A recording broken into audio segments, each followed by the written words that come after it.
ஆண் பாவம் வந்து அகெயின் ரொம்ப க்ளோஸ் டு ஹார்ட் ஒரு ஃபிலிம். எனக்கு அந்த ஃபிலிமோட அந்த ஜோடி பொருத்தம்ங்கிற சாங் வந்து படம் ரிலீஸ் ஆனதுக்கப்புறம் தெரிச்சிரும் அப்படிங்கிற ஒரு நம்பிக்கை பயங்கரமாக இருக்கு. ஓகே. ஏன்னா அதே உருகி உருகி காம்போ அடுத்து வருது. நானும் சித்து இவர் ரியோனா. ஸோ அகெயின் அதே டீம் பண்ணுறோம்.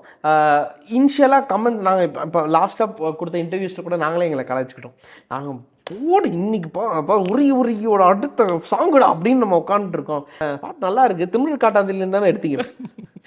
இல்லைடா நான் காப்பி அடிப்போம்டா, இந்த பாட்டுக்கு அடிக்கலடா, இது நாங்களா ஆசையாக தெரியும் ப்ரோ, திமிரு காட்டாதடி தான் ப்ரோ.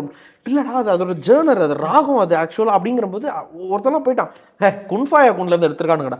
எது எங்க இருந்துடா கிளம்புறீங்க? சூஃபி ஃப்ளேவர் வந்து குன்ஃபாயா குன் வரையும் போயிருக்கீங்களா, என்ன இப்படி பண்ணுறீங்க அப்படின்னு சொல்லி அந்த பாட்டுக்கு ஆரம்பித்தாலும் அந்த ஒரு 4 நாள் கழிச்சுட்டு அந்த பாட்டுக்கு வெறும் நல்ல கமெண்ட்ஸ் தான் வர ஆரம்பிச்சது.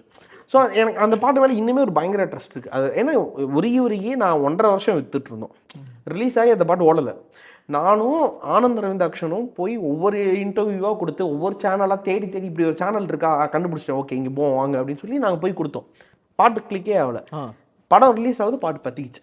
ஜெயச்சந்திரனின் அடடா ஆடியோ ஆஃபர் 5 முதல் 70% வரை டிஸ்கவுண்ட்.